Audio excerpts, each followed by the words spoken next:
বিশ্বনবী মসজিদে নববীতে মিটিং করছেন।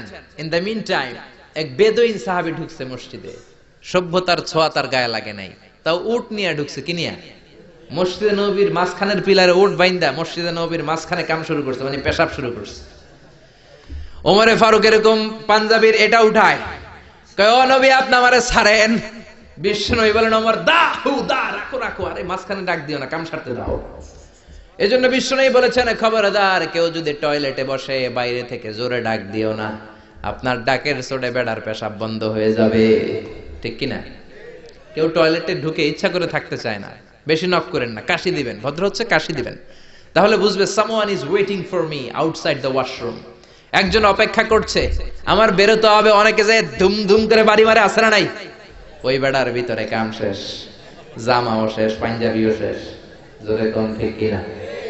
বিশ্বনবী বললেন দাহু ইয়া আমার, ওমর রাখো, যায়ও না, ওরে কাম সারতে দাও। ইচ্ছে মতো পেশাব করার পরে বিশ্বনবী সাহাবীদেরকে থামালেন। বিশ্বনবী বললেন এক বালতি পানি ঢেলে দাও। পানি ঢেলে দেওয়ার পরে বেদুইনরে ডেকে বলল, ও বেদুইন, তুমি কোথায় পেশাব করেছো জানো না কি রে বেদুইন? এই জায়গাটা আমাদের ইবাদতগাহ, মাবাদ, মুসাল্লা। এখানে আমরা সালাত পড়ি, এখানে আমরা ইবাদত করি, এই জায়গায় বসে আমরা জিকির করি কার? তুমি আর কখনো এই কাজ করো না বেদুইন। বেদুইন চিন্তা করলো, হায় হায়, আমাদের এলাকার ইবাদতের গাহের মধ্যে কেউ যদি করতো, ওরে তো কোপাইয়া সাইজ করে দিতাম আমরা, এরা এত ভদ্র, এত ভালো। বেদুইন বলে আপনি কে? বিশ্বনবী বললেন আমি এই যুগের নবী।